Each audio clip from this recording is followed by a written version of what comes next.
December 17, 1944, the Ardennes Forest, Belgium.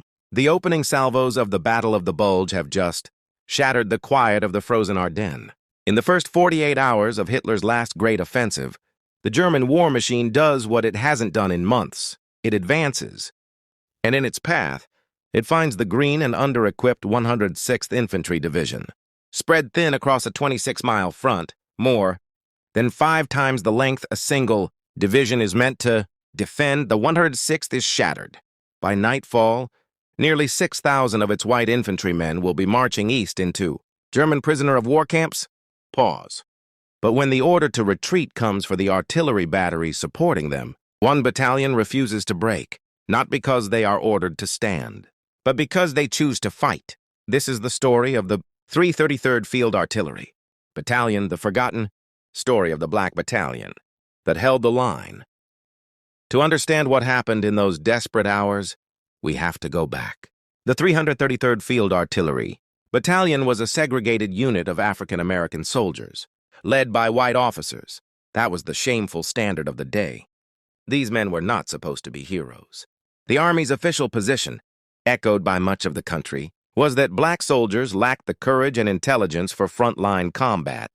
They were assigned to support roles, driving trucks, unloading supplies, and in the case of the 333rd, firing heavy artillery from behind the lines. By October 1944, the battalion had arrived in the small Belgian village of Schoenberg, near the German border. They were equipped with the massive 155mm howitzers, weapons capable of throwing 95-pound shells over 14 miles. Batteries A, B, and C were positioned east of the Our River, with Service Battery to the west. Their mission? Provide Corps artillery support for the 2nd Infantry Division and later, the 106th Infantry Division. But the 106th was stretched impossibly thin. 2 of its 3 regiments, the 422nd and 423rd, were positioned in a vulnerable salient that the German High Command had specifically identified as a weak point. Pause. Little did they know a storm was coming.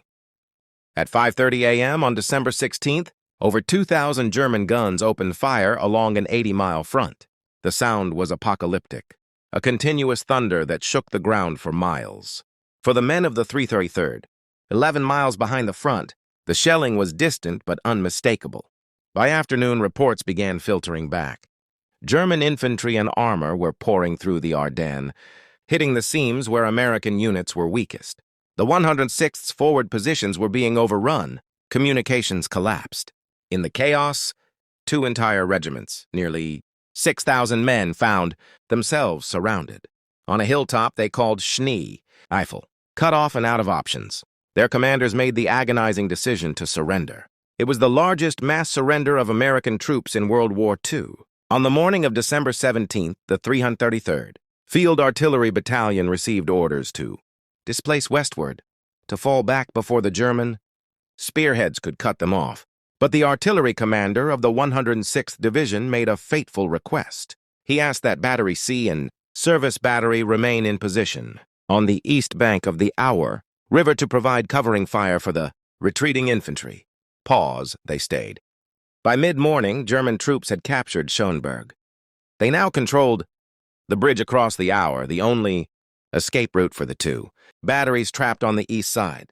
Service Battery attempted to fight their way through the village. They drove their trucks straight into an ambush. Heavy machine gun fire and German armored vehicles tore into the column.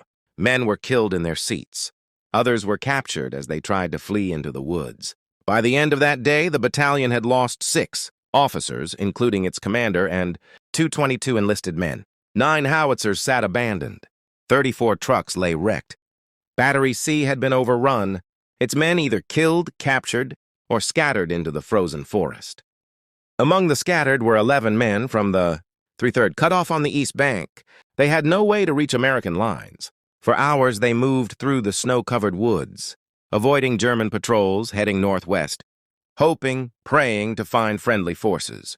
Exhausted, frostbitten, and out of ammunition, they reached the tiny 9-house hamlet of Wereth around 3 p.m. A farmer named Matthias Langer took them in, offering shelter in his home.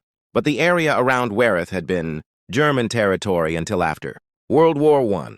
3 of the 9 families in the hamlet remained loyal to the Reich. The wife of a German soldier saw the black Americans enter the Langer farm. She informed a nearby unit of the 1st SS Panzer Division, the same division responsible for the Malmedy massacre that same day, where 84 American prisoners were shot in a field.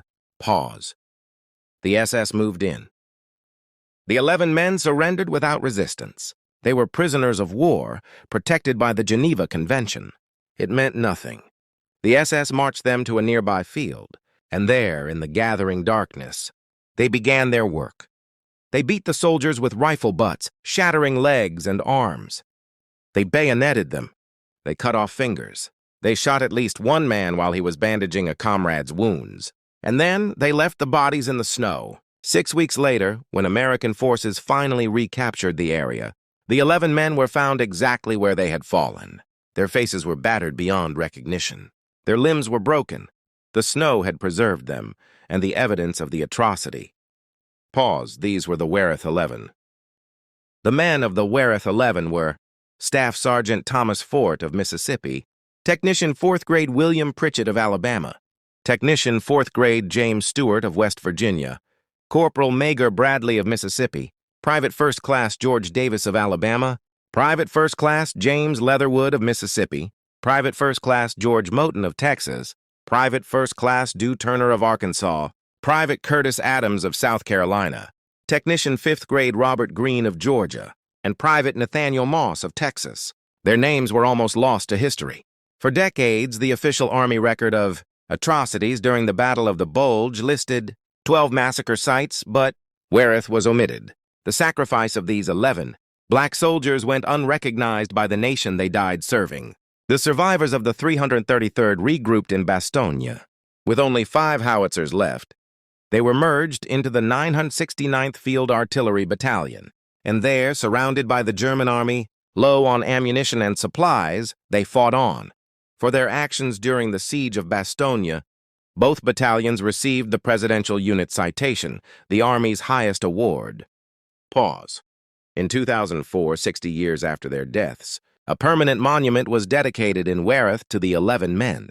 It remains the only memorial in Europe, specifically honoring African American soldiers of World War II. And in 2016, the United States Congress officially recognized their sacrifice.